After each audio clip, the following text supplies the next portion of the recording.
پہچاننے میں ہوتا ہے کہ مجھ سے کہاں غلطی ہو گئی، کس جگہ جا کے کمزوری میں نے دکھائی۔ ہر انسان اچھی، ٹھنڈی، خوبصورت، سکھ والی زندگی چاہتا ہے۔ اللہ کریم نے سورہ نحل کے اندر ارشاد فرمایا من عمل صالحا من ذکر او انثی، فرمایا جو بھی اچھے عمل کرے، چاہے مرد ہو چاہے عورت ہو، وہو مؤمن، شرط یہ ہے کہ مومن ہو، فَلَنُحْيِيَنَّهُ حَيَاةً طَيِّبَةً، فرمایا ہم اسے پاکیزہ زندگی عطا فرما دیں گے، حیات طیبہ دے دیں گے اسے، پاکیزہ زندگی۔ شرط کیا ہے؟ من عاملہ صالحا، نیک عمل کرے۔ کون سے عمل کرے؟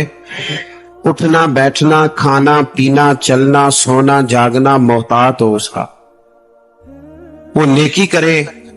قرآن پاک کے لفظوں کے حسن پر غور فرمائیے گا، فرمایا فَلَنُحْيِيَنَّهُ حَيَاةً طَيِّبَةً، ہم ضرور اسے پاکیزہ زندگی عطا فرما دیں، صاف ستھری زندگی، معیاری زندگی، خوبصورت شب و روز، آئیڈیل زندگی جس کو لوگ کہیں گے، وہ والی زندگی اسے دیں۔ اور دوسرے مقام پر سورہ طٰہٰ کی آیت نمبر 124 میں فرمایا وَمَنْ أَعْرَضَ عَنْ ذِكْرِی، جو ہمارے ذکر سے منہ پھیرے گا،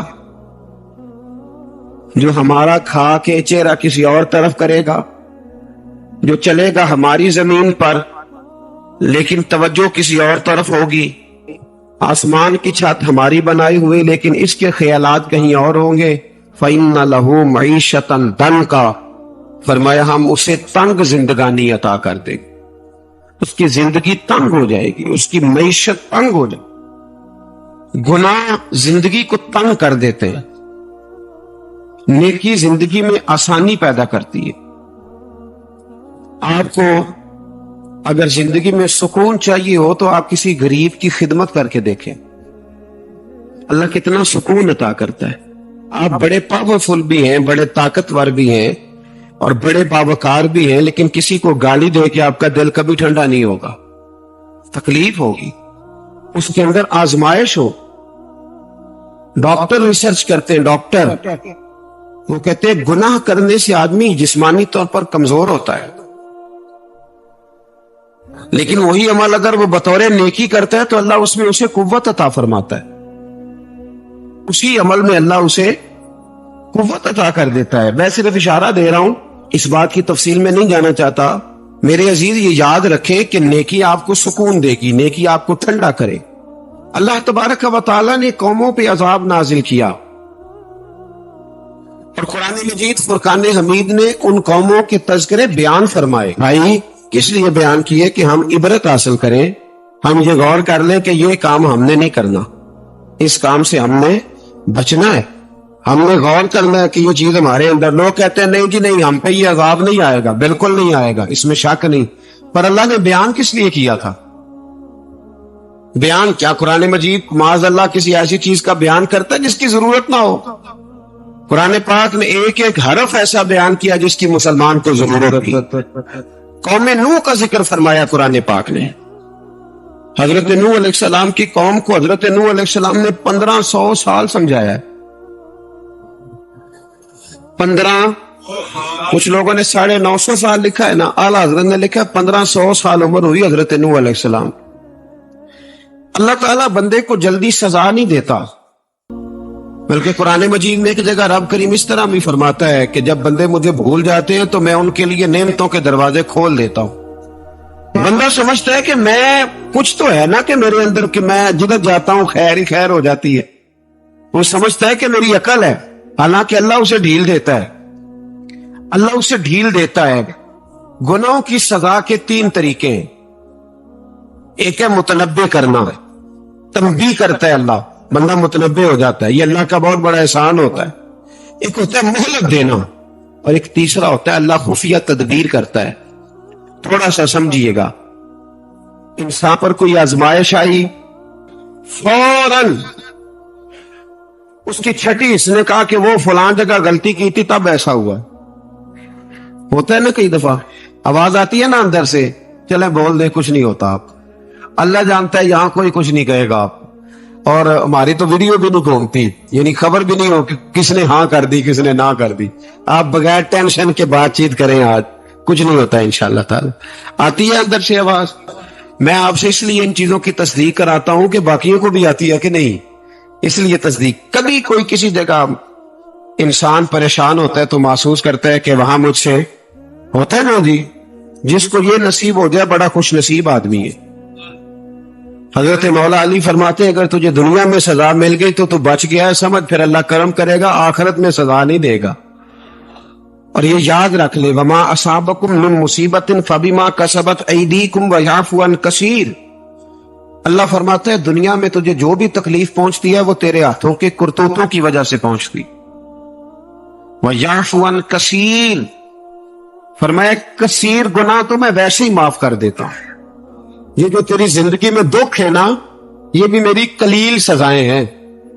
یہ کثیر پر سزا، یہ قلیل ہے، قلیل یہ جو تمہاری زندگی میں تکلیفیں. انسان کو سزا مل. حضرت فضیل بن عیاض رحمت اللہ تعالی علیہ گھوڑے پہ بیٹھے تھے، گھوڑا شرارت کرنے لگ گیا، اچھلنے لگ گیا، کودنے لگ گیا. تو حضرت فضیل بن عیاض نیچے اترے، ایک کونے میں جا کے نماز کی نیت باندھ لی، 2 رکعت نماز پڑھی، پھر دیر تک استغفار پڑھتے رہے، روتے رہے، دعا کرتے رہے. واپس آئے،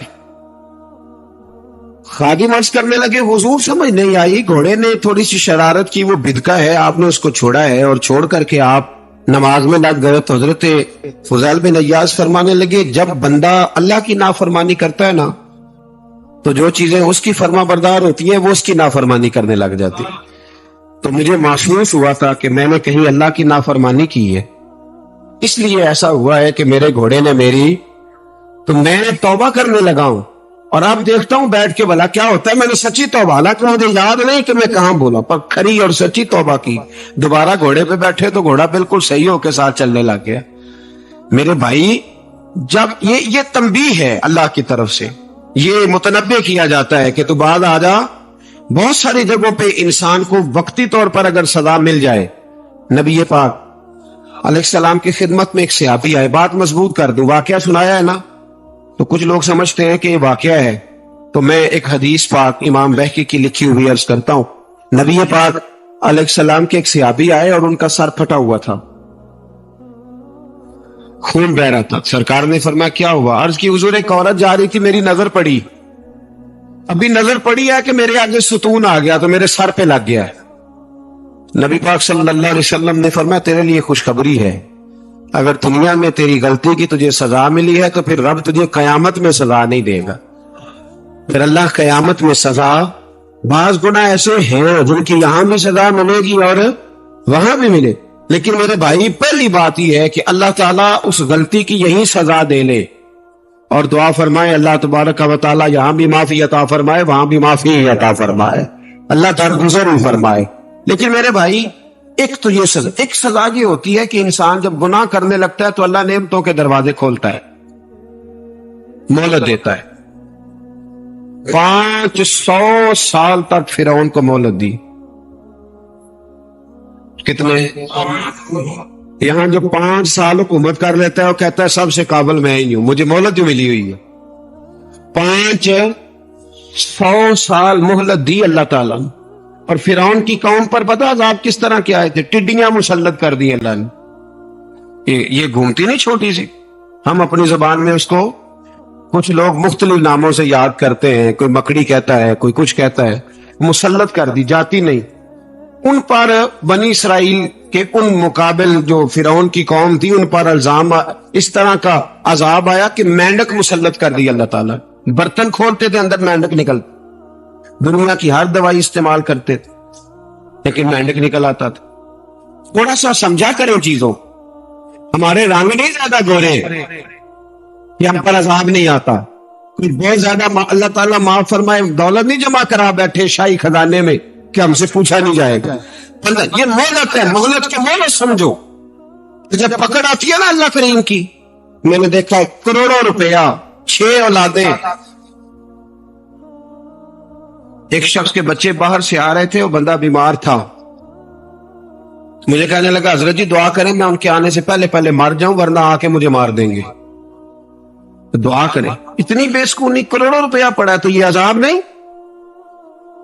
کوئی ضروری ہے کہ پتھر ہی برسیں گے تو سمجھ آئے گی؟ یہ جو سگا بیٹا بوڑھے باپ کے قریب سے گزر جاتا ہے, سلام نہیں لیتا, تو اس کو عذاب نہیں سمجھتے؟ یہ جو امت کی بیٹیاں, امت کی بچیاں, ہماری بچیاں ایک سال کے اندر 75 76 ہزار بچی ایک ڈویژن سے بھاگ کے شادی کر رہی ہے, پھر ایک صوبے سے, تو اس کو آپ اللہ کا عذاب نہیں سمجھتے؟ یہ معمولی بات ہے؟ نہیں, ہمارے رنگ ہو رہے, ہم بڑے سماعت ہیں. 1500 سال مہلت دی نوح علیہ السلام کی قوم کو. کتنے سال بول کے بتائیے, بول کے دوبارہ بولیے. 1500 سال. کوئی آدمی اپنی سمارٹنیس پہ خوش نہ ہو جائے کہ 20 سال ہو گئے, میں تو نافرمانی بھی کر رہا ہوں, روٹی بھی پک رہی ہے, میں تو حرام بھی کھا رہا ہوں, پھر بھی سب ٹھیک ہے. 1500 سال مہلت دی. پھر حضرت نوح کہنے لگے اللہ میں نے تو بڑا سمجھایا, نہیں باز آتے. تو رب کریم نے فرمایا کشتی بناؤ. اللہ کے پیغمبر کشتی بنانے لگے تو قوم مذاق اڑانے لگ گئے. اب کیا کرنے لگے ہو؟